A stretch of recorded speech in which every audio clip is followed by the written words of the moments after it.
Hello everyone, कैसे हो आप? शानदार, मजेदार। आखिरी के 8 से 12 दिन बचे हैं।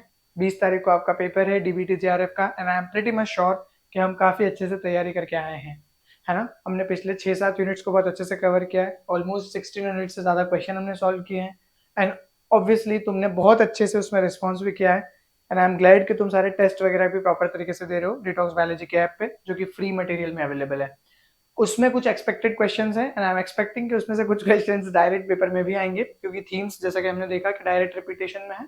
सो उसको अगर नहीं किया है तो अच्छे से कर लेना। आज हम बात करने वाले हैं एक बहुत अर्जेंट यूनिट, अर्जेंट बोल सकते हैं लेकिन बहुत इंपॉर्टेंट नहीं है डीबीटी के पर्सपेक्टिव से। सो अगर आप एनिमल बायोलॉजी कभी नहीं पढ़े हो तो इस वीडियो को थोड़ा सा देख के एक आइडिया लगा लेना कि किस तरह के सवाल पूछे जाते हैं। वहां एलिमिनेट करने में आसान होगा, ठीक है? क्योंकि एक्चुअल 3 घंटे में 150 क्वेश्चन को पढ़ना और उसमें से 50 पिक करना, वो जो टाइम वेस्टिंग काम है वो करने में हमको थोड़ी मदद करेगी ये चीज कि हमको पता हो कि हम कौन सी यूनिट टारगेट कर रहे हो, कौन सी नहीं कर रहे हैं। वरना ये क्वेश्चंस क्या करते हैं, हमारा टाइम खाते हैं अननेसेसरीली, ठीक है?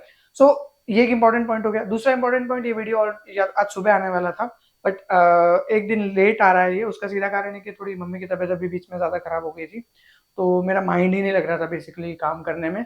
और फिर जैसे जैसे करके थोड़ा सेटल डाउन हुआ, सब ठीक हुआ, तो फिर अभी मैं काम करके और फिर तुम लोगों के लिए वीडियो रिकॉर्ड कर रहा हूँ, ठीक है? So let's start and today we are discussing on animal biology. इसका एक ही वीडियो रखेंगे अपन, एक ही पार्ट काफी है इसका, क्योंकि एज सच अब क्वेश्चंस उतने रेलेवेंट नहीं बचे हैं जो अभी नए रिसेंट पेपर्स हैं। सो 2023 से 2017 के क्वेश्चंस हम लोग इसमें कवर करेंगे। Let's start with 2023।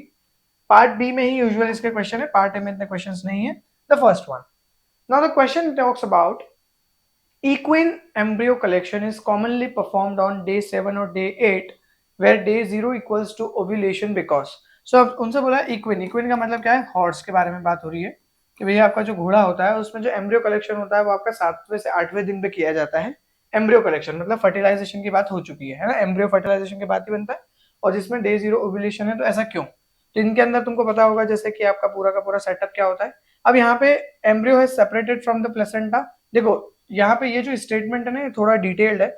और यहाँ पे पहला स्टेटमेंट जो है कि एम्ब्रियो है सेपरेटेड फ्रॉम द प्लेसेंटा, ये कुछ हद तक सही भी है बट पूरी तरीके से कंप्लीट नहीं है, क्योंकि जो आपका एम्ब्रियो होता है वो पूरी तरीके से प्लेसेंटा से सेपरेट नहीं होता है। इस टाइम पे थोड़ा डिलेड प्रोसेस है।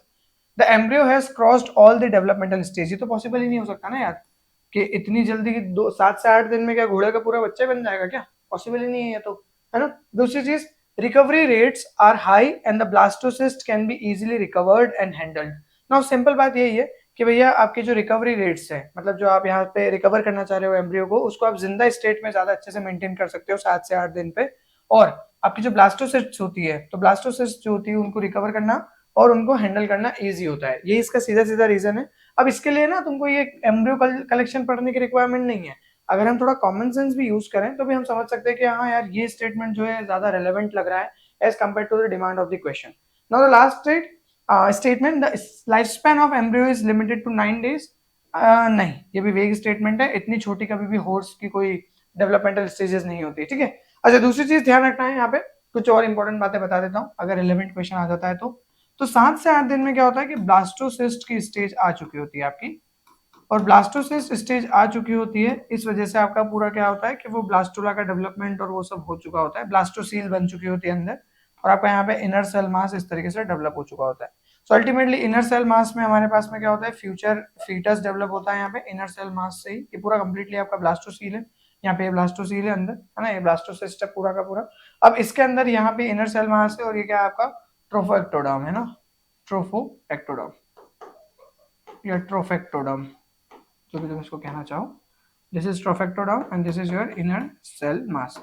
इनर सेल मास आगे जाके क्या बनाता है हमारा, फ्यूचर फीटस बनाता है ये, ठीक है? फीटस जो बनता है वो आपका इनर सेल मास से बनता है। और आपका जो ट्रोफेक्टोडर्म होता है, ये ट्रोफेक्टोडर्म प्लेसेंटा बनाने में मदद करता है।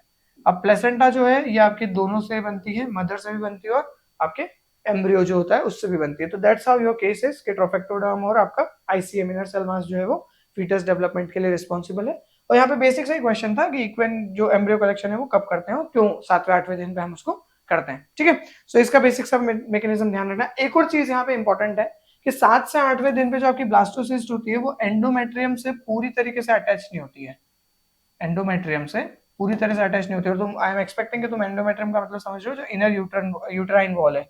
तो क्योंकि वो पूरी तरीके से अटैच नहीं होती है तो आपको उसको रिलीज करके बाहर निकालना भी आसान होता है, मतलब उसको टेक आउट करना, क्योंकि हम चाह क्या रहे हैं, कलेक्ट करना चाह रहे हैं ना। आया बात समझ में? बेसिक सा क्वेश्चन था। Let's move on to the next one, second question के बारे में बात करते हैं। Signal propagation at the chemical synapse is characterized by, okay, तो सिग्नल प्रोपगेशन के बारे में बात हो रही है और केमिकल सिनेप्स, तो केमिकल सिनेप्स मतलब ये क्या की बात कर रहा है, ये आपसे न्यूरॉन की बात कर रहा है। मान लो ये एक्सॉन टर्मिनल है आपका, एक्सॉन टर्मिनल हो गया ये, और यहाँ पे आपका ये एक डेंड्राइट का सेटअप हो गया। यहाँ पे ये पूरा का पूरा सिनेप्टिक क्लेफ्ट है। यहाँ पे क्या होगा, यहाँ पे आपके पास में इस तरीके से वेसाइकल्स का मूवमेंट होगा, और वेसाइकल्स जो होंगे इस तरीके से यहाँ पे न्यूरोट्रांसमीटर रिलीज करेंगे। इससे बना देता हूँ ये न्यूरोट्रांसमीटर का रिलीज होगा। वो न्यूरोट्रांसमीटर फिर आगे जाके आपके क्या होंगे, यहाँ पे न्यूरोट्रांसमीटर के रिसेप्टर्स होंगे डेंड्राइटिक अरेंजमेंट पे। ये आगे एक्सॉन, ये न्यूरॉन 2 है ना, ये इज न्यूरॉन 2, और ये क्या है, न्यूरॉन 1। यहाँ से सिग्नल आ रहा है ऐसे करके। तो हमसे केमिकल सिनेप्स के बारे में बात की गई है, और ये बेसिक अरेंजमेंट अपन समझते हैं। न्यूरोबायोलॉजी में बेसिकली हम इसके बारे में बात भी करते हैं कि भैया केमिकल अरेंजमेंट होता है, न्यूरोट्रांसमीटर के थ्रू कहानी चलती है। Delay and bidirectional signal propagation, देखो बाय डायरेक्शनल नहीं होता है हमेशा, ये यूनि डायरेक्शनल होता है। हमेशा क्या होता है, ये प्री सिनेप्ट होता है एक तरफ से, और एक तरफ से पोस्ट सिनेप्टिक होता है। तो प्री सिनेप्स और पोस्ट सिनेप्स तभी आप बोल सकते हो जब एक ही डायरेक्शन में आप मूव कर रहे हो। अगर आप दोनों डायरेक्शन में मूव करोगे तो प्री और पोस्ट नहीं बोल पाओगे, एक तरफ तो मेंटेन करना पड़ेगा ना डायरेक्शन। एंड दैट्स व्हाई यहीं से गलत हो जाता है कि एक तो आपके बारे में कैरेक्टराइज पूछा है ना, इसमें रुक जाओ, ऑप्शन क्या है फिर यहाँ पे, हाँ कैरेक्टराइज बाय, तो बाय डायरेक्शनल की वजह से गलत हो जाता है। ऑप्शन यहाँ नीचे दे रखे हैं ना 1 2 3 4, ये है, ये तो वो है स्टेटमेंट है, इनमें से पिक करना है। करेक्ट स्टेटमेंट पूछा गया है, करेक्ट आंसर पिक करना है। अगला डिले एंड यूनिडायरेक्शनल, जस्ट मैंने अभी बताया यूनिडायरेक्शनल तो सही बात है, तो बी तो सही है। बी कहाँ कहाँ दे रखा है, दो जगह दिख रहा है, B only and B and C. तो ए गलत हो गया, डी ये भी गलत हो गया, तो डी पढ़ने की जरूरत ही नहीं है ना। उसके बाद में यहाँ पे क्या बोल रखा है कि ओके ओके, यहाँ पे मैंने एक रिकरेक्शन किया था, ये ई फ्लक्स ही होगा फिर, है ना, ये मैंने रिकरेक्ट किया था, अभी समझ में आया मुझे कि क्यों वो सही है, ई फ्लक्स ही है यहाँ पे ना, मैंने चेक कर लिया फिर ये। और इसके बाद में क्या है, बी या E flux of calcium ion leading to release of, चलो रुकते हैं अभी के लिए, E flux of calcium ion leading to release of neurotransmitter at the presynaptical terminal. No, E flux नहीं होता है, इनफ्लक्स होता है। इनफ्लक्स होता है कैल्शियम आयन का, तो जब कैल्शियम आयन का इसके अंदर इनफ्लक्स होता है और इस वजह से आपका क्या होता है, कैल्शियम अंदर आता है, और कैल्शियम जब अंदर आता है तो ये एक रेगुलेटरी इवेंट है जिसकी वजह से आपके जो सिनेप्टिकल यहाँ पे न्यूरोट्रांसमीटर वेसाइकल्स हैं उनके अंदर से न्यूरोट्रांसमीटर रिलीज होके क्लेफ्ट में जाता है, ये सिनेप्टिक क्लेफ्ट में रिलीज होता है। तो influx of calcium causes the release of neurotransmitter into the synaptic cleft from the presynaptical neuron और एक्सॉन। तो ये गलत हो जाता है सी, है ना। फिर significant influx of calcium ion at the postsynaptic neuron leading to neurotransmitter release and generation of action potential. देखो न्यूरोट्रांसमीटर का रिलीज कभी भी पोस्ट सिनेप्टिक न्यूरॉन से नहीं होगा, वहां पे हमेशा न्यूरोट्रांसमीटर का अपटेक किया जाएगा, ठीक है, वो जाके बाइंड करेंगे, यहाँ से कोई रिलीज नहीं होगा, इसलिए गलत हो जाता है। सही है इन्फ्लक्स, वैसे इफ्लक्स भी होता तो कोई फर्क नहीं पड़ना था क्योंकि आगे ही वो गलत हो जा रहा है। तो इसमें डायरेक्ट आंसर क्या है, ओनली बी। आई बात समझ में? तो इसमें बस छोटी मोटी सी बातें याद रखनी थी। और एक क्वेश्चन आगे चल के न्यूरोमस्कुलर जंक्शन से रिलेटेड भी है, वहां पे भी इसके बारे में थोड़ी बात करेंगे। नेक्स्ट मूव, नेक्स्ट, ये अच्छा सवाल था। Why progesterone only contraceptives are not recommended as emergency post coitus contraceptives? Post coitus contraceptive का मतलब जो है इंटरकोर्स के बाद वाली जो कॉन्ट्रासेप्टिव्स होती हैं आपकी, उसमें हम सिर्फ ओनली प्रोजेस्ट्रॉन इस तरह के कॉन्ट्रासेप्टिव्स को यूज को नहीं करते। तो यहाँ पे हम बात कर रहे हैं बेसिकली ईसीज की, इमरजेंसी कॉन्ट्रासेप्टिव्स की, और उसके अंदर हम बात करें कि भैया आपका कॉम्बिनेशनल थेरेपी यहाँ पे दिया जाता है। क्या दिया जाता है, कंबाइंड थेरेपी या कॉम्बिनेशनल थेरेपी। कंबाइंड थेरेपी का मतलब क्या होता है कि यहाँ पे दो चीजें एक साथ दी जाती है, एस्ट्रोजन और प्रोजेस्टीन। ध्यान रखना, प्रोजेस्टेरोन नहीं दिया जाता है, प्रोजेस्टीन दिया जाता है, ऑल्दो वर्किंग एक जैसी है बट नाम का ध्यान रखना है, प्रोजेस्टीन। ये दोनों जब साथ में दिया जाता है तो बेसिकली करते क्या है ये लोग कि आपका फर्टिलाइजेशन के साथ में, कंबाइंड थेरेपी क्या करती है आपका फर्टिलाइजेशन के साथ में, एक तो हो गया फर्टिलाइजेशन। तो फर्टिलाइजेशन का क्या मतलब है, स्पर्म और ओवा का जो मैटिंग है आपकी उसमें रोकती है एक तो ये, और इसके अलावा इम्प्लांटेशन, एक तो फर्टिलाइजेशन और दूसरा इम्प्लांटेशन, इन दो चीजों में इंटरफेयर करता है ये कौन, कॉम्बाइंड थेरेपी। और हम ये तो चाहते हैं कि भैया अगर कोई ऐसा अनप्रोटेक्टेड सेक्स हो जाता है या इंटरकोर्स हो जाता है तो उसके बाद हम चाहते हैं कि प्रेगनेंसी ना हो, तो हम यही तो चाहते हैं कि फर्टिलाइजेशन ना हो और इम्प्लांटेशन ना हो। तो ये दोनों चीजों में कॉम्बाइंड थेरेपी काम करती है। लेकिन हमसे सवाल में कॉम्बाइंड थेरेपी नहीं पूछा है, हमसे पूछा है कि प्रोजेस्टेरॉन ओनली कॉन्ट्रासेप्टिव क्यों यूज नहीं किया जाता है। ठीक है, पहले तो बताओ ये समझ में आया, आगे बढ़े।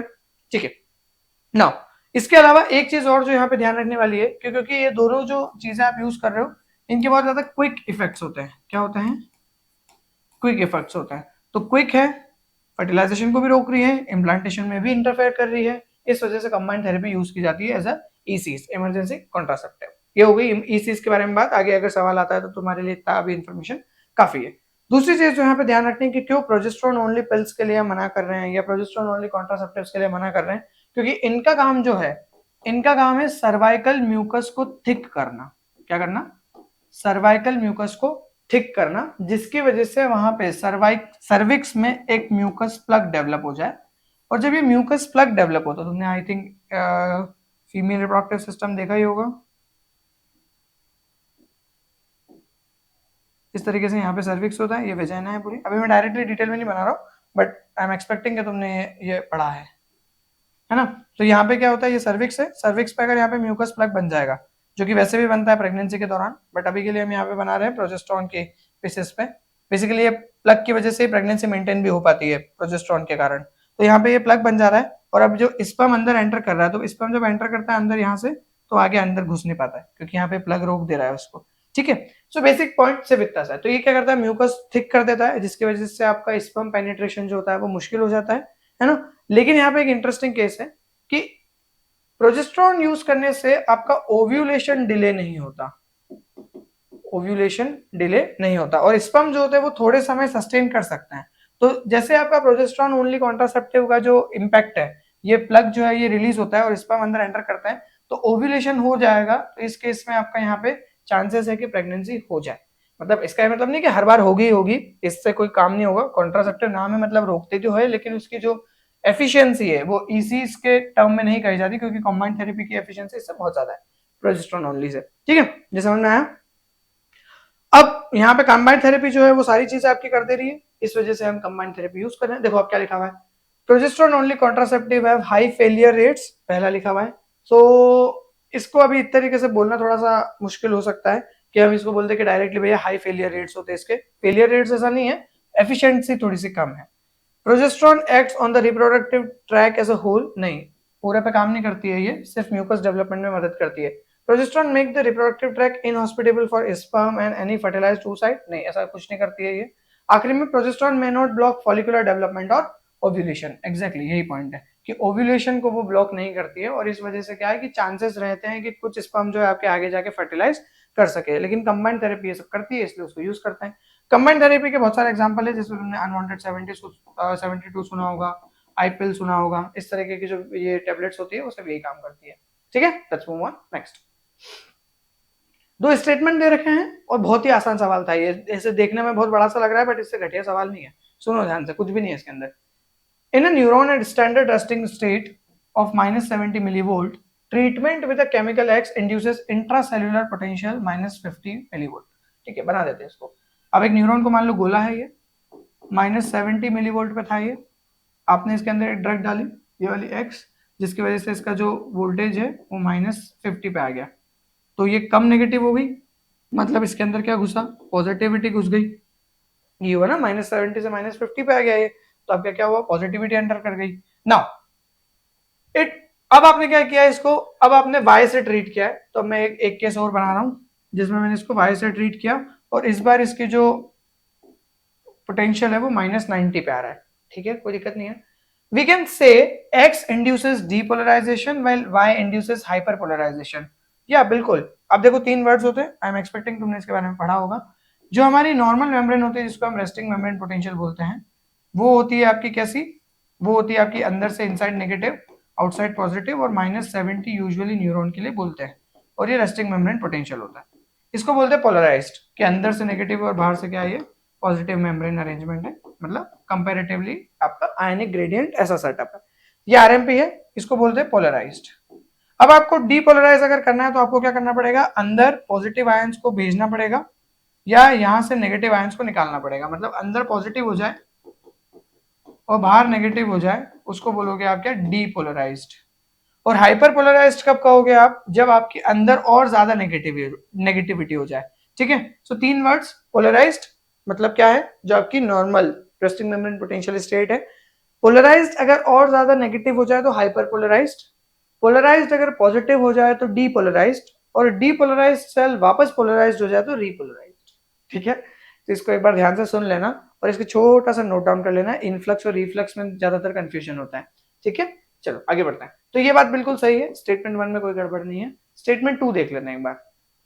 इन a neuron it standard, same वही पॉइंट लिखा है, -70 उसका स्टैंडर्ड रेस्टिंग स्टेट है। ट्रीटमेंट किया एक्स के साथ में, जिससे उसका -50 पे हो गया पोटेंशियल, मतलब ऑब्वियसली उसका डीपोलराइजेशन हुआ। While when treated with another chemical y it showed -90, मतलब हाइपरपोलराइजेशन हुआ। Given such a condition we could say y induces depolarization and x induces hyperpolarization. कुछ भी नहीं किया उन्होंने, ये वाई और एक्स को उल्टा कर दिया है, और इसी वजह से अगर मैं इसको सही बोल रहा हूँ तो इसको मुझे गलत बोलना ही पड़ेगा, और यही आंसर है। बहुत आसान सवाल था ये, इसमें कुछ भी दिमाग नहीं लगाना था। Let's move on. Basic concept वैसे भी तुम सेल बायो में पढ़ते हो, इलेक्ट्रिकल प्रॉपर्टी ऑफ मेम्ब्रेन में ये सब। अगला क्वेश्चन है, which of the following is produced commercially by mammalian cell culture, और इसमें बोला है insulin, tissue plasminogen activator, renin और शिकोनिन। ठीक है, सो इसका डायरेक्ट आंसर तो मैं वैसे बता देता हूँ, it's TPA, tissue plasminogen activator. ठीक है, बाकी चीजों को हम यूज नहीं करते हैं इसके अंदर, पहले समझ लेते हैं है क्या। तो बेसिकली टिश्यू प्लाज्मिनोजन एक्टिवेटर जो है, ये आपका एक एंजाइम को एक्टिवेट करवाता है। एंजाइम एक्टिवेटर है, जैसे नाम से समझ में आ रहा है, प्लाज्मिनोजन। तो ये एंजाइम एक्टिवेटर है, और किस एंजाइम को एक्टिवेट करवाता है, तो भैया ये आपका एक्टिवेट करवाता है पेप्सिन, ये प्लाज्मिनोजन इनटू प्लाज्मिन। किसमें, प्लाज्मिन। प्लाज्मिन क्या करता है फिर, तो प्लाज्मिन आपका क्लॉट्स को हाइड्रोलाइज करता है, या तुम बोलोगे ब्लड क्लॉट्स को क्या करता है, ये ब्रेक करता है। ठीक है, ब्लड क्लॉट्स को हाइड्रोलाइज करता है। ये यूजुअली यूज किया जाता है, टीपीए, टिश्यू प्लाज्मिनोजन एक्टिवेटर, ये यूज किया जाता है आपका इस्चेमिक स्ट्रोक्स में। Ischaemic strokes. इस्चेमिक स्ट्रोक्स का क्या मतलब होता है, तो इस्चेमिक स्ट्रोक्स का मतलब होता है जब ब्रेन के अंदर प्रॉपर तरीके से ब्लड सप्लाई ना हो पाए, ब्लड जो है वो प्रॉपर तरीके से ना जा पाए ब्रेन के अंदर, तो इस वजह से हम इसको बोलते हैं ischaemic supply, sorry ischaemic stroke. और ये टीपीए जो होता है उसको ट्रीट करने में यूज किया जाता है। ठीक है, तो शुरुआत में जब पहले पहले हमको टीपीए के बारे में पता चला था, तो हम इसको बोवाइन टिश्यूज से प्राप्त करते थे शुरू में, लेकिन फिर बाद में और एडवांसमेंट्स हुए और हमको थोड़ा बहुत और पता चला, और हम रिकॉम्बिनेंट टेक्नोलॉजी में और ज्यादा डेवलप करते गए आरडीटी में, तो हमने फिर क्या किया, इसको बोवाइन टिश्यूज से प्राप्त करने के बजाय मेमेलियन सेल कल्चर में डेवलप करना शुरू कर दिया। एंड दैट्स व्हाई जो कमर्शियल प्रोडक्शन है आज उसका, वो मेमेलियन सेल कल्चर से होता है, टिश्यू प्लाज्मिनोजन एक्टिवेटर का। और ये इसकी कहानी है। कुछ समझ में आया दादा? चलो आगे बढ़े। बाकी रेनिन और शिकोनिन का कोई लेना देना नहीं है, इंसुलिन का कोई लेना देना नहीं है। नेक्स्ट, अगली कहानी 2022, पहला सवाल ये रहा आपके सामने। फिर से केमिकल सिनेप्स पे क्वेश्चन आ गया रिलेटेड, वापस वही थीम रिपीट कर दी उन्होंने। Which one of the following is not applicable, इस बार पूछ रहा है कि नॉट एप्लीकेबल, पहले पूछा था कि क्या एप्लीकेबल है। तो अगर 2022 का पीवाईक्यू क्या होता, 2023 में सवाल बना लेते हैं। देखो, usually synaptic cleft is approx 20 to 40 nanometer. Approx लिख दिया, हाँ ये मान सकते हैं हम लोग, क्योंकि अप्रॉक्स बोल दिया मतलब एक रेंज दे दी, और इसमें इतना कहा जा सकता है कि हाँ यार सही लिखा होगा। जब भी एब्सोल्यूट स्टेटमेंट हो तो उसके चांसेस कम है सही होने के, लेकिन ऐसा कोई जरूरी नहीं है। अब मैं ऐसा बोलूंगा कि prokaryotes do not possess nucleus every time, तो ऐसा ही स्टेटमेंट है, भले ही एक्सट्रीम स्टेटमेंट है। अगला, मे रिलीज एक्साइटेटरी और इनहिबिटरी न्यूरोट्रांसमीटर, बिल्कुल सही बात है। ग्लाइसिन, गावा, ग्लूटामेट, ये सारे क्या है, इनहिबिटरी एक्साइटेटरी है ना। इसके अलावा can not modulate signal intensity, they can modulate signal intensity, और यही गड़बड़ है, ये नॉट ट्रू पूछा है और यही आंसर है। कैन नॉट, कैन मॉड्यूलेट, ज्यादा न्यूरोट्रांसमीटर जाएंगे अगर एक न्यूरॉन से दूसरे न्यूरॉन पे, तो एकदम से वो स्टिमुलेट होगी, और यही केस होता है ड्रग्स में। जो आपका एडिक्शन होता है, जो यूफोरिया वाली फीलिंग होती है, वो इसीलिए होती है क्योंकि आपका बहुत सारा न्यूरोट्रांसमीटर एक साथ पिछले वाले न्यूरॉन से आगे वाले न्यूरॉन पे शूट किया जाता है, जिसकी वजह से हमको ऐसा एकदम झटका लगता है, बिल्कुल मजे ही आ गया एकदम। ठीक है, सो वो सारी कहानी है। सो इस वजह से कैन मॉड्यूलेट होगा, ये कैन नॉट गलत लिखा है। There is a delay of signal propagation, अभी पढ़ के आए अपन, डिले और यूनिडायरेक्शनल होता है ये। नेक्स्ट क्वेश्चन, आई अब समझ में आया हुआ है? Which one of the following is not a function of a glial cell in the brain? Now ये अच्छा सवाल था. It's not easy question. Glial cell के बारे में पूछा है कि कौन सा उसका function नहीं है. So it transport neurotransmitter vesicle from soma to terminal. Yeah, this is true. क्योंकि ये जो enterograde movement का term है, ये आपका किससे चलता है? काइनेसिन और डाइनिन का मूवमेंट है बेसिकली, एंटेरोग्रेड और रेट्रोग्रेड मूवमेंट, और एक्सॉन के अंदर माइक्रोट्यूब्यूल्स होते हैं, उसके थ्रू पूरा प्रोसेस चलता है. तो ग्लियल सेल्स का काम नहीं है. बाकी directing axon to their target, ये बिल्कुल उनका काम है. इसके अलावा promoting the survival of nascent neuron, ये भी ग्लियल सेल्स का काम है क्योंकि वो नर्व सेल की तरह भी एक्ट करती है यहाँ पे. और फॉर्मिंग द सिनेप्स, ये भी आपका इसके साथ में खेल है. तो ये एक इंपॉर्टेंट पॉइंट है. और यहाँ पे मैंने थोड़ा सा कुछ पॉइंट्स डाल दिए हैं ग्लियल सेल्स के बारे में, इसको एक बार रीड कर लेना. यहाँ पे मैंने सीएनएस की ग्लियल सेल्स के बारे में लिखा है, न्यूरोग्लिया ऑफ सीएनएस, और यहाँ पे लिखा है neuroglia of PNS.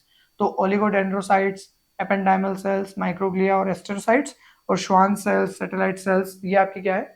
Neuroglia of ये पीएनएस. पीएनएस का मतलब पेरिफेरल नर्वस सिस्टम, और सीएनएस का मतलब ऑब्वियसली नो क्या, सीएनएस का क्या मतलब होता है?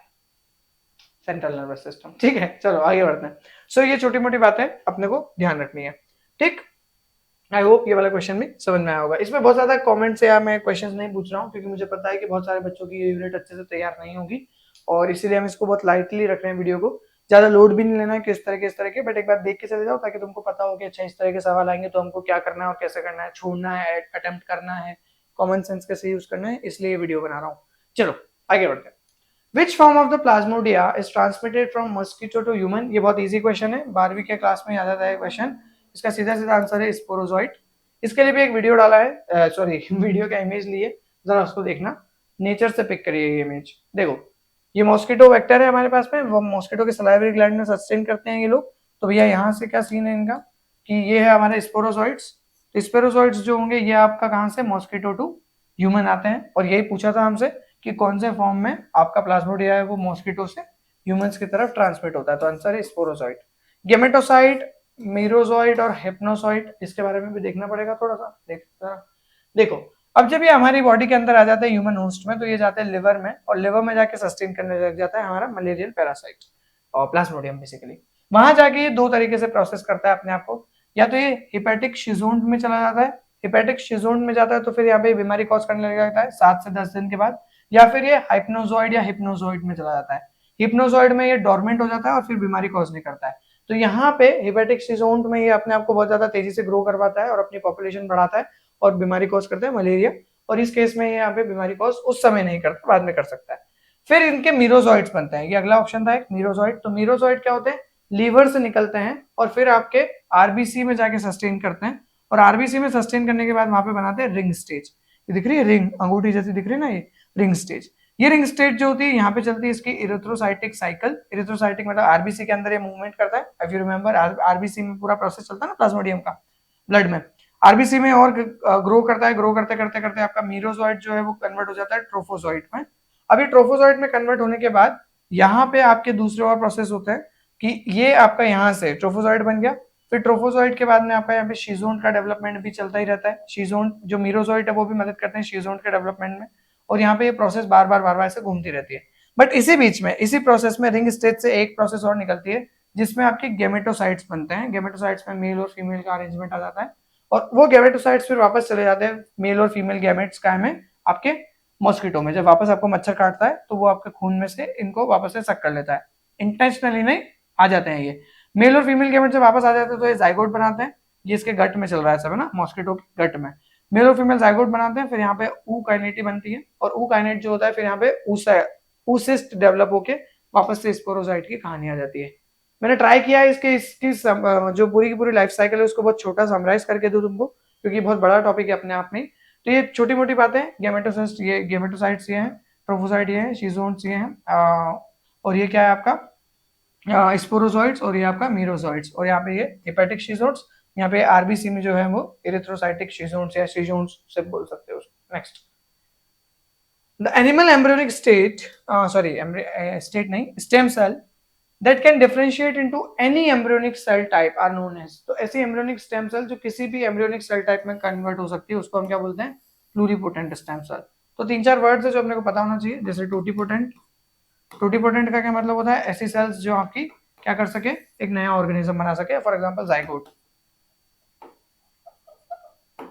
उसके अलावा जाइगोट बेसिकली एक सेल ही है ना जो आगे जाके आपके पूरा ऑर्गेनिज्म में आती है। मल्टीपोटेंट स्टेम सेल हम किसको कहते हैं? मल्टीपोटेंट स्टेम सेल हम उनको कहते हैं जो कुछ स्पेसिफिक टाइप ऑफ, 2 से ज्यादा, बट ऐसे बहुत सारी नहीं, 4-5 के आसपास आपकी अलग अलग टाइप की सेल्स बना सके। जैसे हीमेटोपोइटिक स्टेम सेल्स, हीमेटोपोइटिक स्टेम सेल्स जो आपकी क्या करती है, पूरा ब्लड डेवलपमेंट, इरिथ्रोपोइसिस और हीमेटोपोइसिस करती है, उसके लिए आप ये बोल सकते हो मल्टीपोटेंट। प्लूरीपोटेंट स्टेम सेल्स किसको कहते हैं? जो बहुत सारे टाइप्स के सेल्स आपके बना सके। और एम्ब्रियोनिक स्टेम सेल्स जो है वो क्या है? प्लूरीपोटेंट स्टेम सेल है, ठीक है, प्लूरीपोटेंट। यूनिपोटेंट स्टेम सेल जो एक ही टाइप के सेल्स को बार बार, जैसे मान लो हिपेटोसाइट की कोई स्टेम सेल है, तो हिपेटोसाइट में जो स्टेम सेल है वो बार बार लिवर सेल से बनाएंगी। आया समझ में? उनको बोलते हैं। और ओलिगोपोटेंट जैसा वर्ड है लेकिन कोई रिक्वायरमेंट नहीं है। मल्टीपोटेंट और यूनिपोटेंट में मतलब ये 2 टाइप के सेल्स अगर बनाए तो, जैसे लिम्फोइड प्रोजेनिटर मान लो, लिम्फोइड प्रोजेनिटर में आपका बी लिम्फोसाइट, टी लिम्फोसाइट और कौन सा होता है, कौन बताओ, ये तुम बताओगे? बी लिम्फोसाइट, टी लिम्फोसाइट और एक और होता है लिम्फोइड प्रोजेनिटर में, कौन सा होता है? कमेंट में बताना। नेक्स्ट 2021 पहला सवाल, digitalis is used for the treatment of congestive heart failure because, ये रिपीटेड क्वेश्चन है, लेट्स मूव ऑन। पहले हो चुका है ना। केमिकल ट्रांसमीटर फिर से आ गया ये, बट इस बार अच्छा सवाल पूछ लिया उन्होंने, बेसल गैंग्लिया के बारे में पूछ लिया। So chemical transmitter in basal ganglia includes all of the following except, तो न्यूरोट्रांसमीटर पूछा है कि कौन सा न्यूरोट्रांसमीटर ऐसा है जो बेसल गैंग्लिया के अंदर नहीं है। क्या क्या दे दिया? गाबा दे दिया है, डोपामिन दे दिया है, ग्लूटामेट दे दिया और ग्लाइसिन दे दिया है, सही यही है। देखो यहाँ पे सीधा सीधा आंसर तो वैसे ग्लाइसिन है, अगर मैं तुमको एक स्ट्रेट फॉरवर्ड आंसर कहूँ तो ग्लाइसिन है, बट यहाँ पे 2-3 बातें करना जरूरी है। बेसिकली बेसल गैंग्लिया जो है ये आपका एक बहुत ही इंटरेस्टिंग और इंटरकनेक्टेड नेटवर्क है, जो कि आपका फोर ब्रेन जो है उसकी फ्लोर और मिड ब्रेन जो है उसके रूफ पे अरेंज होता है ये, जिसमें अंदर पूरा सब्सटेंशिया वगैरह होती है और आपका न्यूक्लियस एब्ड्यूसेंस वगैरह बहुत सारी चीजें इसके अंदर रहती है ना। तो ये base of the fore brain पे हमको देखने को मिलता है। इसके अगर फंक्शंस की बात करें हम बेसल गैंग्लिया के, तो बहुत सारे फंक्शंस है, जैसे मूवमेंट को रेगुलेट करना, जो हम कोऑर्डिनेटेड मूवमेंट, जैसे मैं यहाँ पे मूवमेंट क्यों लिख पा रहा हूँ, क्योंकि मेरा हाथ उसी हिसाब से चल रहा है जैसा मेरा ब्रेन सोच रहा है, तो वो कौन करवा रहा है? बेसल गैंग्लिया करवा रहा है। मैं चाह रहा हूँ कि मैं अभी पलट के तुमसे ऐसे डायरेक्टली बात करूँ, तो मैं चाह रहा हूँ कि मैं लिखते हुए बात करूँ, तो ये सारी चीजें किससे हो रही है? क्योंकि बेसल गैंग्लिया जो है मेरे मूवमेंट को कोऑर्डिनेट फंक्शन में करवा रहा है। मैं चाहता हूँ कि हाथ ऐसे हिले, तो ऐसे जल ऐसे झटके में ना हिले, क्यों? क्योंकि मेरा बेसल गैंग्लिया सही से काम कर रहा है। लेकिन जिनके अंदर बेसल गैंग्लिया में कुछ गड़बड़ हो जाती है, फिर उनके अंदर प्रॉब्लम आने लगती है, ठीक है। जैसे सब्सटेंशिया नाइजरा एक बहुत इंटरेस्टिंग केस है यहाँ पे, सब्सटेंशिया नाइजरा।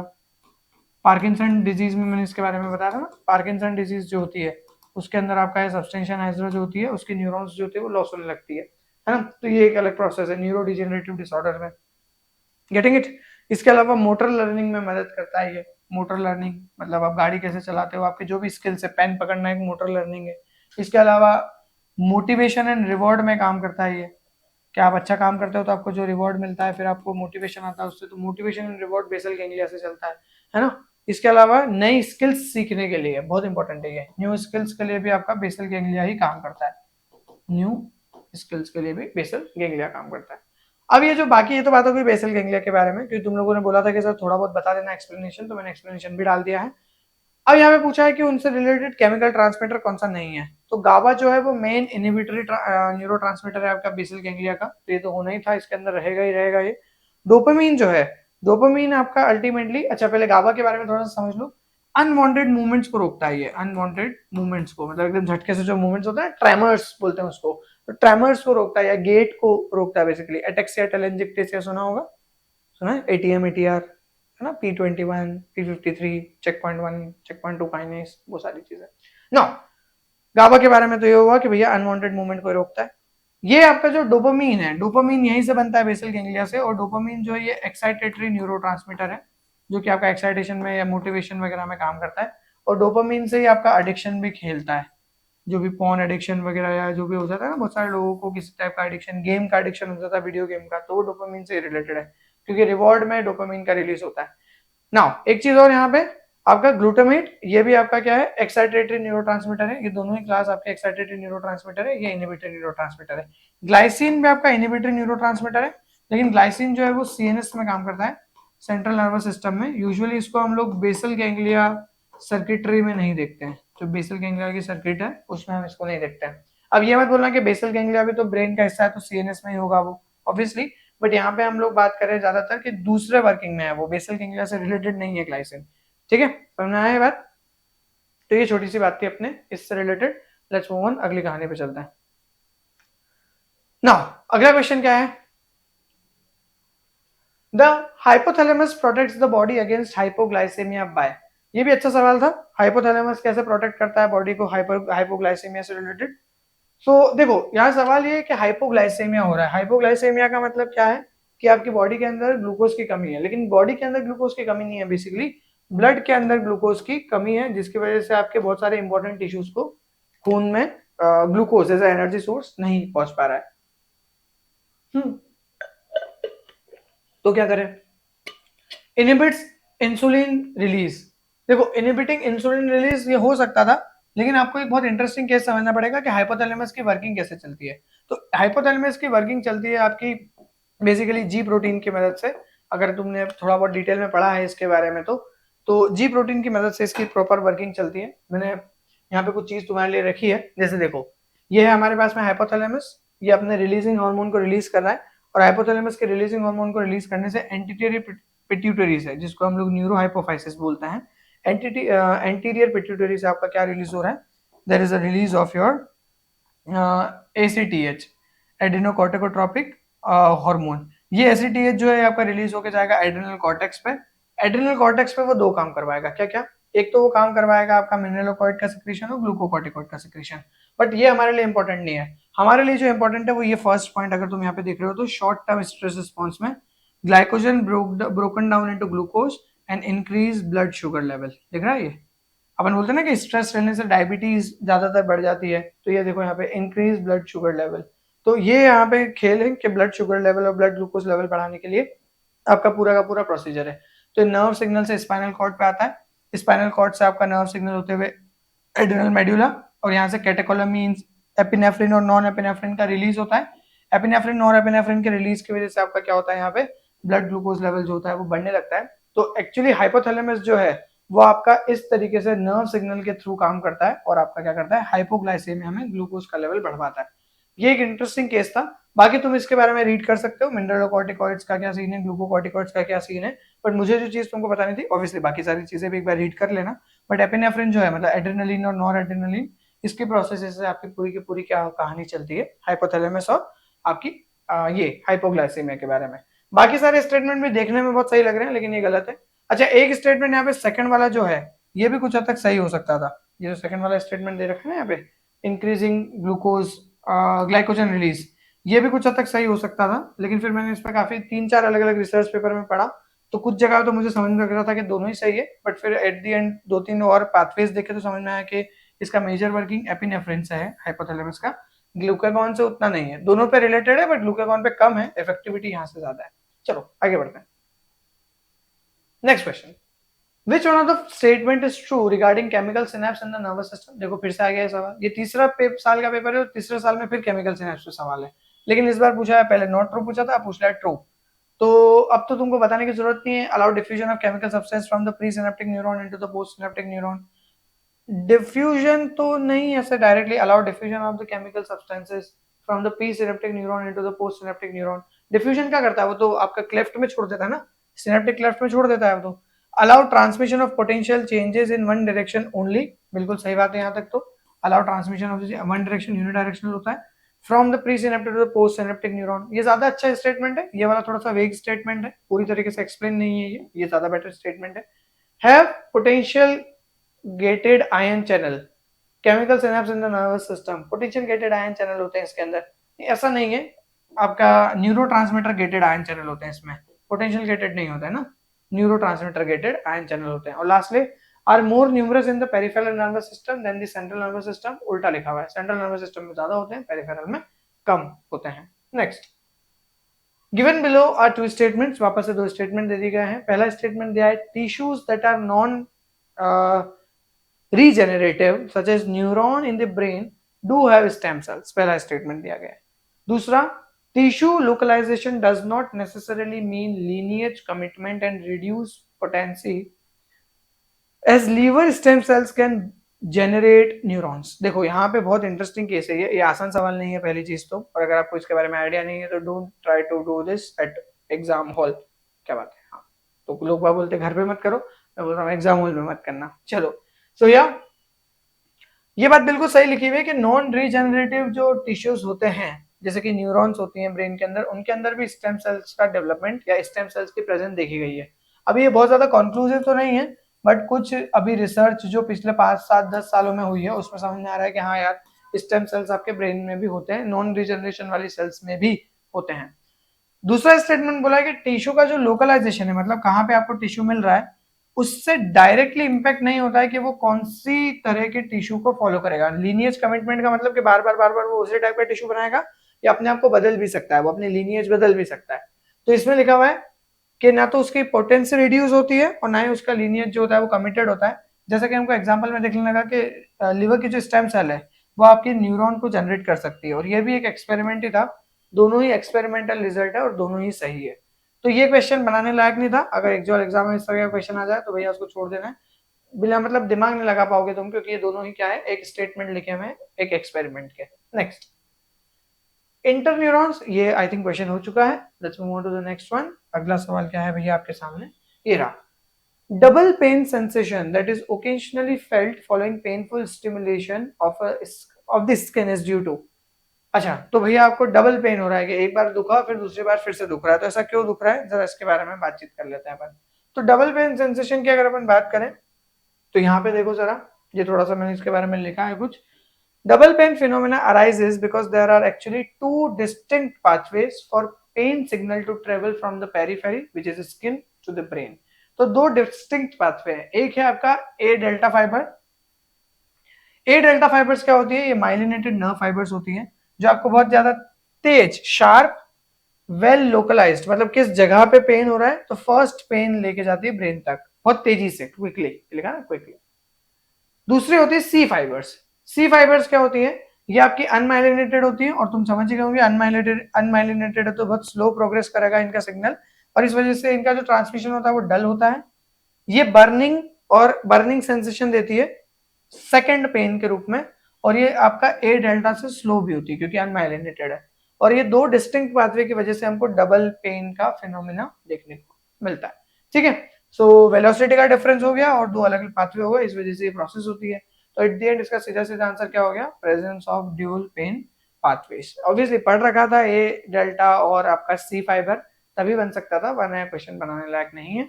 आप नहीं समझ सकते, आपको सबसे पहले ये लगेगा कि पेनिकुलर स्टिमुलस को डबल कर दिया होगा, रिपीट कर दिया होगा, इसलिए सेंसेशन भी डबल हो गई है।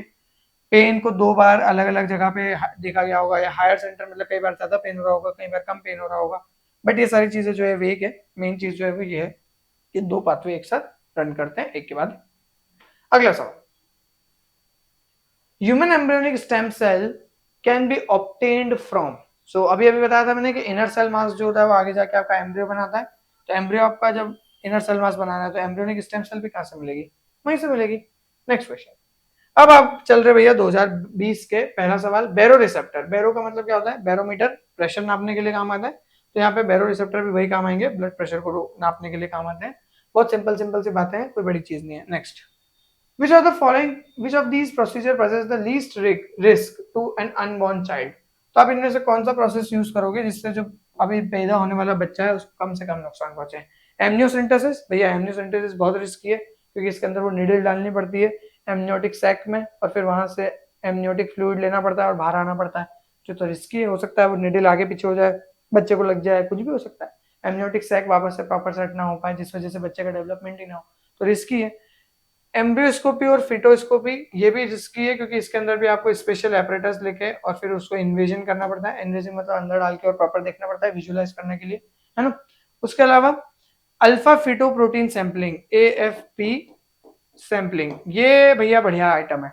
एएफपी सैंपलिंग में बेसिकली हम क्या करते हैं, हम प्रेग्नेंट जो हमारी फीमेल होती है उनकी ब्लड की टेस्टिंग करते हैं, और उनके ब्लड की टेस्टिंग में कुछ भी काटा पीटी नहीं करनी पड़ती, मतलब ऑब्वियसली खून निकालना पड़ता है, ऐसा नहीं कि खून नहीं निकालना पड़ता है, बट बच्चे को कोई नुकसान नहीं होता है क्योंकि माँ का खून निकाल रहे तो यहाँ से निकाल सकते हैं, यहाँ से निकाल सकते हैं, कहीं से भी प्रिक करके निकाल सकते हैं ना।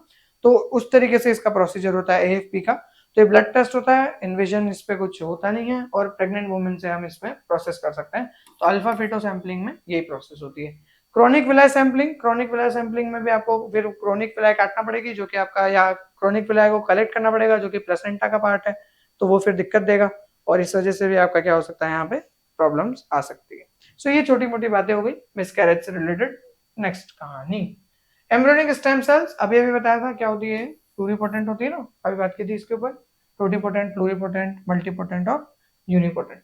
ठीक है, 2019 पहला सवाल, injection of nanos transcript at the anterior end of the fertilized Drosophila egg is expected to develop in an embryo with। देखो अब यहाँ पे ना इंटरेस्टिंग केस है ये पूरी की पूरी कहानी है, बट मैं पहले वहां जाने से पहले तुमको दो तीन चीजें बता देता हूँ। हमारा जो ये ड्रोसोफिला का एग है, ये ड्रोसोफिला का एग मान लो, है ना। सो इधर मान लो इसको एंटीरियर और इधर मान लो इसको पोस्टीरियर। एंटीरियर से पूरा का पूरा सेटअप बनाने के लिए आपको यहाँ पे बाइकॉइड लगता है और यहाँ पे नैनोज लगता है। आसान भाषा में कहा जाए तो बाइकॉइड और हंचबैक का पूरा सेटअप जो है वो एंटीरियर और आपका हेड और थोरेक्स बनाने के लिए रिस्पॉन्सिबल है।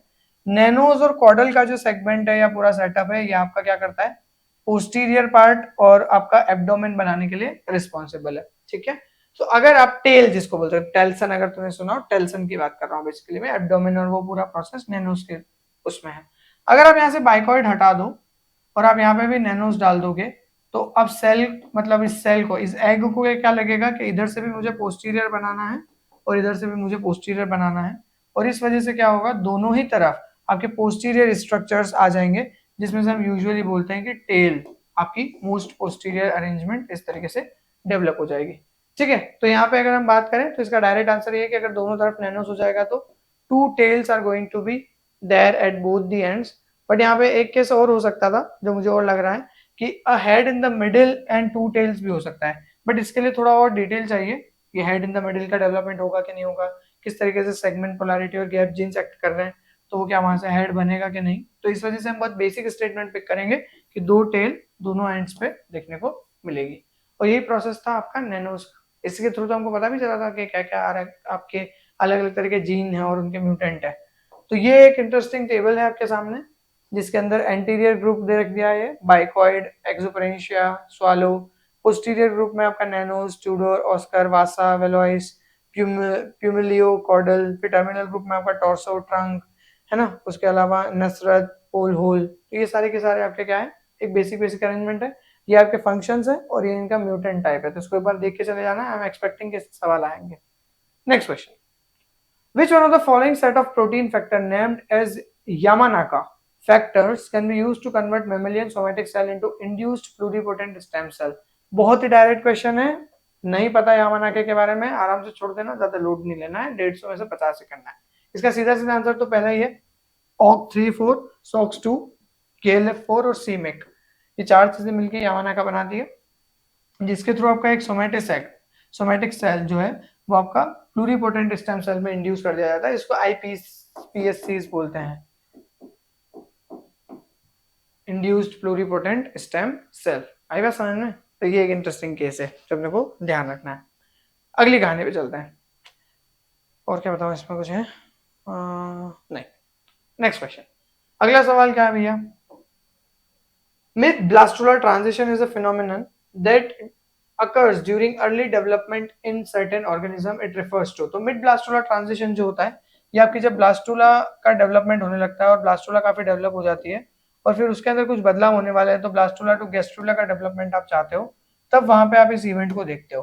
ठीक है, मिड ब्लास्टुला ट्रांजिशन पे। बट ये मेजरली जीन एक्सप्रेशन के बारे में बात करता है, जब आपके जाइगोटिक जीन्स जो होते हैं वो एक्सप्रेस करने लग जाते हैं और मैटरनल जीन्स जो होते हैं वो धीरे धीरे खत्म होने लग जाते हैं। बेसिकली मिड ब्लास्टुला ट्रांजिशन का मतलब ये होता है कि आपका जो जीन एक्सप्रेशन है अब एम्ब्रियो के अंदर, वो मैटरनल से शिफ्ट होकर जाइगोटिक पे जा रहा है, मतलब अब एम्ब्रियो अपने खुद के जीन खुद एक्सप्रेस करके सारा खेल चलाएगा। ठीक है, that was mid blastula transition. Next question, in Drosophila the growth of legs on the head instead of antenna during development is an example of. तो बेसिकली देखो, जब भी हम किसी ऑर्गेनिज्म की बात करते हैं, उसकी बॉडी सिमेट्री की बात करते हैं कि भैया यहाँ पे हेड होगा, यहाँ पे दो आंखें होगी, बीच में नाक होगा, यहाँ होठ होंगे, फिर यहाँ गर्दन होगी, फिर आपका थोरैक्स होगा, फिर आपका पूरा रिप्रोडक्टिव सेटअप होगा और उसके बाद में नीचे लेग्स होंगे। ये पूरी की पूरी हमारी बॉडी की जो पैटर्निंग है ये फिक्स्ड है। इसको हम बोलते हैं होम्योटिक अरेंजमेंट, होम्योटिक जीन्स के थ्रू चलती है ये, जो कि कॉन्स्टिट्यूटिवली फिक्स्ड तरीके से काम करता है। लेकिन अगर किसी का पैर यहाँ से हटके यहाँ लग जाए, या ये जो सर है उसमें से आंख यहाँ से उठ के यहाँ लग जाए, कहीं और हो जाए, कान इधर चले जाए, इसे इसको क्या बोल रहे हैं हम लोग कि भैया आपका होम्योटिक ट्रांसफॉर्मेशन हो रहा है। क्या हो रहा है? होम्योटिक ट्रांसफॉर्मेशन, मतलब जो होम्योटिक जीन्स है वो ट्रांसफॉर्म्ड हो गए। और यहाँ पे सेम वही आंसर है कि एंटीना की जगह अगर लेग्स आ जाए पाँव पे, जो पाँव है वो आपके सर से उगने लगे एंटीना की जगह, तो ये क्या होता है आपका होम्योटिक ट्रांसफॉर्मेशन का एग्जांपल होता है। एपिजेनेटिक मॉडिफिकेशन भी कुछ हद तक हो सकते हैं, लेकिन इतना बड़ा उसका इंपैक्ट नहीं आता है कि एनवायरमेंटल चेंजेस से आपका इतना बड़ा इंपैक्ट आ जाए। क्रोमोसोमल एबरेशन बिल्कुल सही बात है, ये भी पॉसिबल है, लेकिन इससे डेथ ज्यादा खतरनाक हो सकती है। हेड का एंटीना पे आना इतना स्पेसिफिक नहीं हो सकता। डिसजेनेसिस, डिसजेनेसिस अपनी बात करता है पी एलिमेंट्स के बारे में, जो कि आपके ट्रांसपोजिबल एलिमेंट्स होते हैं। और जब आपका मेल जो होता है, मेल अगर उसके अंदर पी एलिमेंट होता है और वो फीमेल के साथ में माइट करता है जिसके अंदर पी एलिमेंट नहीं है, तो इसकी वजह से आपका जो हाइब्रिड डेवलप होता है यहाँ पे, वो जो होता है वो फर्टाइल नहीं हो पाता है, वो इनफर्टाइल होता है, क्योंकि वो पी एलिमेंट जो होता है वो जगह जगह पे जंप करके पूरे जीनोम की 12 बजा देता है, तो वो हाइब्रिड जो होता है वो स्टेराइल हो जाता है। ठीक है, ये पी एलिमेंट नहीं है, ये पी एलिमेंट मेल है। ये कंडीशन भी याद रखना, इससे भी सवाल आ सकता है, मेल पी एलिमेंट वाला है और फीमेल पी एलिमेंट वाली नहीं है। Next question, which one of the following contributes to the development of the reproductive tract in the male fetus? ये molecular sex determination का क्वेश्चन है ना। molecular sex determination में बेसिकली होता यह है कि जब Y क्रोमोसोम होता है आपके पास में, तो Y क्रोमोसोम जो होता है वो आपका पूरा सेटअप बनवा के और अल्टीमेटली SRY जीन उनको एक्सप्रेस करवा के टेस्टिस का पूरा प्रोडक्शन कराने की मदद करता है। तो टेस्टिस का प्रोडक्शन कराने के लिए उसको क्या चाहिए, वो उसको चाहिए कि वो आपका क्या करे, वुल्फियन डक्ट का डेवलपमेंट करवाए, वुल्फियन डक्ट का डेवलपमेंट करवाए, जो आगे जाके क्या करेगी, मेल रिप्रोडक्टिव सिस्टम डेवलप करेगी। और इसके साथ साथ में ये क्या करे, एंटी मुलेरियन या MIS, मुलेरियन इनहिबिटिंग सब्सटेंस या एंटी मुलेरियन हार्मोन AMH, इसको सिक्रीट करवाए, जिसकी वजह से जो मुलेरियन डक्ट है, जो कि डिफॉल्ट पाथवे है फीमेल डेवलपमेंट का, मतलब जितने भी हम बच्चे हैं, मतलब जैसे मैं भी मेल हूँ, तो हम सब फीमेल बनने वाले ही थे, सच बात तो यही है। वो तो वाई क्रोमोसोम ने बोला कि अरे हटाओ इसको यार, मुलेरियन को हटाओ, अपन तो वुल्फियन डक्ट बनाएंगे। उस वुल्फियन डक्ट के बनाने के चक्कर में हम मेल हो गए। तो हर एक बच्चा जब शुरू होता है तब, तो वो फीमेल से ही शुरू होता है। How interesting it is, right? Let's move on. ये समझ में आया? तो मुलेरियन डक्ट से फीमेल डेवलपमेंट होना था, लेकिन हमने इसको मुलेरियन डक्ट को इनहिबिट कर दिया with the help of MIS या AMH, और इस वजह से फीमेल नहीं बन के वुल्फियन डक्ट एक्सप्रेस होकर आपके मेल रिप्रोडक्टिव सिस्टम दे देती है। एक्टिविन और इनहिबिन जो है, ये दो आपके ऐसे हार्मोन्स हैं जो आपका FSH, फॉलिकल स्टिमुलेटिंग हार्मोन की एक्टिविटी को रेगुलेट करते हैं। ADH, एंटी डायरेटिक हार्मोन, तुमको ऑलरेडी पता है, ये वाटर रिजॉर्प्शन के लिए रिस्पॉन्सिबल है, वाटर रिजॉर्प्शन के लिए रिस्पॉन्सिबल है किडनी में। Next, neurotransmitter at the neuromuscular junction is, भैया डायरेक्ट क्वेश्चन है यार, कुछ समझने की जरूरत नहीं है, एसिटाइल कोलिन। नेक्स्ट क्वेश्चन, अगली कहानी 2018, पहला सवाल, बहुत बढ़िया सवाल है ये नेट में आया था 2021 में। Effective oral rehydration therapy, ORS के बारे में बात कर रहे हैं basically upon. ORS requires the presence of both sodium and glucose because the intestinal epithelial cell express a, तो भैया अपन नमक शक्कर का घोल पीते, ORS क्या है, नमक शक्कर का घोल है। वो पूछ रहा है कि भैया नमक शक्कर साथ में क्यों चाहिए, तो नमक शक्कर साथ इसलिए चाहिए क्योंकि जो आपका इंटेस्टाइनल ल्यूमेन है उसके अंदर आपके पास में क्या मिलते हैं, एसग्लट्स मिलते हैं। क्या मिलते हैं? एसग्लट मिलते हैं, एसग्लट 1। तो आपका वहां पे सेटअप चलता है सिम पोर्ट वाला, कि सोडियम भी आएगा और साथ में क्या आएगा, वो ग्लूकोज भी लेके आएगा। तो ग्लूकोज जो है वो आपका इस तरीके से मूव करता है, जिसमें सोडियम जो है वो हाई टू लो मूव कर रहा है, और ग्लूकोज जो है वो क्या कर रहा है, आपका लो टू हाई मूवमेंट कर रहा है सिम पोर्टर में। हाई टू लो मूवमेंट कौन कर रहा है? सोडियम, क्योंकि बाहर ज्यादा होता है, सोडियम अंदर कम होता है। तो हाई टू लो मूवमेंट करने में इसकी कुछ एनर्जी रिलीज होगी, क्योंकि ये एक्सर्गोनिक प्रोसेस है। ये एनर्जी हम यहाँ पे यूज कर लेंगे इस endergonic process, low to high movement of glucose के लिए। और यहाँ पे ये सेम सेम लिखा होगा, देखो कहाँ लिखा हुआ है, era sodium glucose SIM porter on the apical membrane. तो ये सोडियम ग्लूकोज का जो सिम पोर्टर है, उस वजह से आपका ये पूरा का पूरा दोनों चीजें एक साथ देनी पड़ती है। अगर अलग अलग दे दोगे तो क्या होगा, इसको कमेंट करके सोच के थोड़ा सा बताना। अगर मैं सोडियम को अलग से दे देता हूँ और ग्लूकोज को अलग से दे देता हूँ तो क्या होगा, अगर कोई ऐसा स्थिति है तो आपके रिहाइड्रेशन थेरेपी में अलग अलग दे दिया है तो क्या होगा। Next question, vitamin D3 formed in the skin is converted to 125 dihydroxycholecalciferol in D. Direct question है ये भी, लिवर एंड देन किडनी। जरा इस पाथवे को देखो एक बार, ये प्रोसेस दिख रही है अपने को, यहाँ पे ये स्किन दे रखी है, द स्किन एपिडर्मिस में ये यूवीबी आ रही है, ध्यान रखना यूवीबी से अरेंजमेंट होता है। तो 7 डाइहाइड्रो कोलेस्टेरॉल जो है वो कन्वर्ट हो जाता है कोलेकैल्सिफेरॉल में, और ये विटामिन D3 का इस तरीके से सनलाइट में प्रोडक्शन हो जाता है। विटामिन D3 तुम खाने में भी खा सकते हो, फूड इंटेक में भी ले सकते हो, कोई प्रॉब्लम नहीं है। फिर आपका यहाँ पे आता है 25 हाइड्रोक्साइलेज। ये एक एंजाइम होता है जो कि लिवर में और ब्रेन में प्रेजेंट होता है, और उसकी वजह से ये बनता है 25 हाइड्रोक्सी विटामिन D3। तो पहले कोलेकैल्सिफेरॉल था, अब आ गया 25 हाइड्रोक्सी विटामिन D3। फिर आता है 1 अल्फा हाइड्रोक्साइलेज। 1 अल्फा हाइड्रोक्साइलेज क्या करता है, फर्स्ट कार्बन पे भी हाइड्रोक्साइलेशन कर देता है, और ये आपका मिलता है किडनी से या ग्लियल सेल से या न्यूरॉन से। वो ऑप्शन नहीं थे इसलिए किडनी पिक किया, तो लिवर एंड किडनी। उसके बाद में ये बनता है 125 डाइहाइड्रोक्सी विटामिन D3, और इसी को बोलते हैं हम लोग कैल्सी ट्रायोल, जो कि आपका विटामिन का एक्टिव फॉर्म है। ये वाला पाथवे याद कर लेना, नेट में भी काम आएगा, ये नेट में भी इससे सवाल पूछे गए हैं, आगे भी आएंगे, इंपॉर्टेंट पाथवे है। Let's move on to the next part, the 2017 part B. Last कुछ क्वेश्चंस बचे हैं। पहला, mutation of homeotic gene often result in which of the following developmental defects in Drosophila. अभी मैंने बात कर रही थी कि अगर होम्योटिक जीन्स में ही खराबी हो जाएंगी तो आपका पूरी तरीके से वो डेवलप नहीं हो पाएगा, और इसीलिए transformation of one segment to another, टेढ़ी मेढ़ी सी बॉडी बन जाएगी, क्योंकि होम्योटिक जीन खराब हो गया। बताया था ना कि कान इधर लग रहा है, आंखें इधर से कहीं टेढ़ी मेढ़ी चली गई है, तो ये टेढ़ी मेढ़ी बॉडी क्यों बन रही है, क्योंकि होम्योटिक जीन प्रॉपर तरीके से काम नहीं कर रहा है। Next question, mid blastular transition. अब अगर तुम ध्यान से देख रहे हो तो वापस रिपीटेटिव क्वेश्चन ही आ गया है। एमबीटी क्या है आपका, it is a characteristic process that occurs in the early embryogenesis of organism whose eggs are large। तो एमबीटी जो है यूजुअली एम्फीबिया वगैरह में देखने को मिलती है। इसमें क्या बोला है, transition of structure from early embryonic to late embryonic, no. Transition of gene expression from maternal to zygotic, that is the case. Maternal मतलब माँ के जीन एक्सप्रेस करना बंद हो जाता है और आपके बच्चे के जीन एक्सप्रेस करना शुरू करता है। ठीक है, ठीक है। नेक्स्ट क्वेश्चन,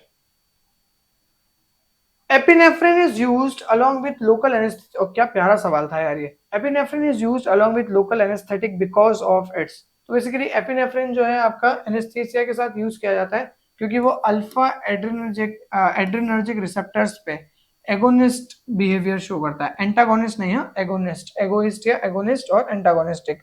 तो एगोइस्ट मतलब जैसा आपका एपिनेफ्रिन शो करेगा वैसे ही आपका क्या होगा, अल्फा एड्रेनर्जिक पे सेटअप वैसे ही होगा। तो कहने का मतलब सेम। इसको थोड़ा डिटेल में समझा देता हूँ। मान लो ये एक रिसेप्टर है, यहाँ पे इसका लिगेंड आके जुड़ता है L1, जो कि रियल लिगेंड है। तो L1 आके जुड़ता है तो ये आपका एक्टिवेट हो जाता है, और ये जो भी प्रोसेस करनी होती है सेल के अंदर वो करता है। लेकिन अब L1 नहीं आ रहा है, कोई दूसरा मॉलिक्यूल आ रहा है यहाँ से X1। ये X1 जो है ये भी उसी तरीके से इसको एक्टिवेट करवा रहा है जैसे L1 एक्टिवेट करवा रहा था। तो L1 और X1 जो है वो एगोनिस्ट है, एक दूसरे के एक जैसे काम करवा रहे हैं। लेकिन L1 जो काम करवा रहा था उसके अगेंस्ट अगर X1 काम करवा दे, मान लो ये रिसेप्टर एक्टिवेट करवा रहा था और X1 जुड़े और रिसेप्टर को वो इनएक्टिव करवा दे, तो ये क्या हुआ, आपका एंटागोनिस्ट वर्क हुआ। क्या हुआ, एंटागोनिस्ट, उल्टा काम कर रहा है। तो यहाँ पे एपिनेफ्रिन जो है वो इसलिए यूज किया जाता है, बेसिकली ये जो अल्फा एड्रेनर्जिक रिसेप्टर्स हैं आपके, तो यूजुअली ये आपके ब्लड वेसल्स वगैरह और जगह जगह पे मिलते हैं। तो ब्लड वेसल्स को ये वेसो कॉन्ट्रेक्शन दे देता है, वेसो कॉन्ट्रेक्शन, कौन, एपिनेफ्रिन, जिसकी वजह से जो एनेस्थीसिया होता है वो वहां पे पूरी तरीके से भागा दौड़ी नहीं कर पाता है। लोकल एनेस्थीसिया मतलब समझते हो, स्पेसिफिक जगह पे लोकल एनेस्थीसिया देंगे, जैसे यहाँ पे दे दिया। नाउ इसके थ्रू क्या होगा, लोकल एनेस्थीसिया देने के बाद में जो ब्लड वेसल को कॉन्ट्रेक्शन होगा, जिस वजह से लोकल एनेस्थीसिया बहुत तेजी से बाहर नहीं पाएगा। और दूसरी चीज क्या होती है यहाँ पे कि ये एपिनेफ्रिन जो होता है आपका, वहां पे उसकी परमेबिलिटी को भी थोड़ा मेंटेन करता है एनेस्थीसिया की, जिसकी वजह से वो उस जगह पे मेंटेन होता है और आपको एक बेटर एनेस्थीसिया का रिजल्ट और लॉन्ग ड्यूरेशन देखने को मिलता है। ठीक है, एक चीज मैंने और ऐड कर दी तुम लोगों के लिए यहाँ पे, क्योंकि इससे भी सवाल आ सकता है। कोलिनर्जिक रिसेप्टर्स और एड्रेनर्जिक रिसेप्टर्स, इसमें एसिटाइल कोलिन के लिए निकोटिनिक रिसेप्टर, मस्केरानिक रिसेप्टर, और नॉरएपिनेफ्रिन और एपिनेफ्रिन जो कि रिलीज होता है आपका एड्रेनल मेड्यूला से, उसके लिए एड्रेनर्जिक रिसेप्टर में beta 1, beta 2, beta 3, alpha 1, alpha 2। अगर तुमने सेल सिग्नलिंग पढ़ी है तो सेल सिग्नलिंग में तुमने जी प्रोटीन और साइक्लिक एएमपी से रिलेटेड में भी इनको पढ़ा होगा। साइक्लिक एएमपी रिलेटेड भी सिग्नलिंग एक पूरी प्रोसेस करवाता है। तो आई थिंक दिख रहा होगा, ये दिख रहा है ना, हाँ ऑलमोस्ट दिख रहा है। तो एक बार बस इसको रीड कर लेना, ज्यादा परेशान नहीं होना है। लेट्स मूव ऑन, अगली कहानी पे चलते हैं। और आज का आखिरी सवाल, ह्यूमन मेसेनकाइमल स्टेम सेल, नाम से समझ में आ रहा है मेसेनकाइमल स्टेम सेल के बारे में बात हो रही है। Mesenchymal stem cell connective tissue वगैरह और ये सारी चीजें बनाने के लिए रिस्पॉन्सिबल है। तो ये क्या कर सकती है आपकी, ये कुछ फ्यू टाइप्स ऑफ सेल्स के अंदर अपने आप को डिफरेंशिएट कर सकती है। ठीक है, ऑल टाइप्स तो वैसे भी नहीं हो सकता, do not differentiate at all. हाँ, हो सकता था कि डू नॉट, क्योंकि स्टेम सेल जो है वो कई बार हर बार डिफरेंशिएट करे, ऐसा जरूरी नहीं है, बट इस केस में फ्यू टाइप कनेक्टिव टिश्यू वगैरह बनाना, टेंडन लिगामेंट वगैरह, इनमें मदद करती है ये बनाने के लिए। और जब हम बात करते हैं कैंसर की, तो वहां पे एपिथेलियल टू मेसेंकाइमल ट्रांजिशन में भी मेसेंकाइमल के बारे में ही बात की जाती है, that there are some stem cells present in the tumor as well, which is making it more cancerous. Interesting ना? So this is all for animal biology. मैं इसका एक ही वीडियो डेवलप कर रहा हूँ क्योंकि as such cost to benefit ratio अच्छा नहीं है इसका। बस एक बार वीडियो देखो, अगर समझ में आता है तो पढ़ो, ज्यादा लोड नहीं लेना, अपने को अपना मेन फोकस रखना है उन यूनिट्स पे जो हम अच्छे से टारगेट कर रहे हैं। Cell bio, molecular, plant physio, इसके अलावा क्या मेथड्स है ना, बायोकेमिस्ट्री और जेनेटिक्स, ये ऐसी यूनिट्स है जो अच्छे सवाल बना सकते हैं इससे अपन, है ना, आराम से निकल जाएगा, चिंता मत करो, बढ़िया होगा सब। अगली कहानी कल अपन देखेंगे बायो इन्फॉर्मेटिक्स के कुछ क्वेश्चंस के बारे में। इसमें भी हम बहुत ज्यादा चूजी रहेंगे और इसके सारे टेस्ट वगैरह तुमको फ्री वहाँ पे अवेलेबल ही, फ्री हो या कुछ भी हो, पेड हो, अभी उसके लिए करो, अच्छे से मेहनत करो और बाकी चीजें अपन अगली वीडियो में देखते हैं। और दूसरी चीज, बायो इन्फो के बाद में हमारा इन्वायरमेंटल बायोटेक बचा है, शेड्यूल देख लिया ना, इन्वायरमेंटल बायोटेक, ये 2 दिन में कवर करेंगे। इसके अलावा मैं सोच रहा हूँ कि कुछ टेस्ट तुम लोगों के लिए स्पेसिफिकली डेवलप करूँ जो कि फुल लेंथ हो और पूरे ऑल इंडिया लेवल पे जो भी हम कर सकते हैं वो करें। और इसके लिए थोड़ी सी हेल्प तुम लोगों की भी लगेगी, तुमको शेयर करना पड़ेगा कि वहाँ पे टेस्ट दे सकते हैं, फ्री रहेगा वो भी, 1 या 2 टेस्ट हम इसको करेंगे। और लाइव सेशन जो तुम्हारे बचे हैं तो वो हम लोग 11th या 12th के आसपास या 12-13 के आसपास लेंगे, जिसमें सारे डाउट्स जो तुमने कमेंट किए हैं वो सब मैं प्रॉपर तरीके से एड्रेस भी कर दूंगा और बाकी अगर तुमको कुछ आ रहा है तो तुम लाइव भी पूछ सकते हो। तो थैंक यू गाइस, आपने मुझे इतना समय दिया उसके लिए, एंड मिलते हैं कल, टेक केयर।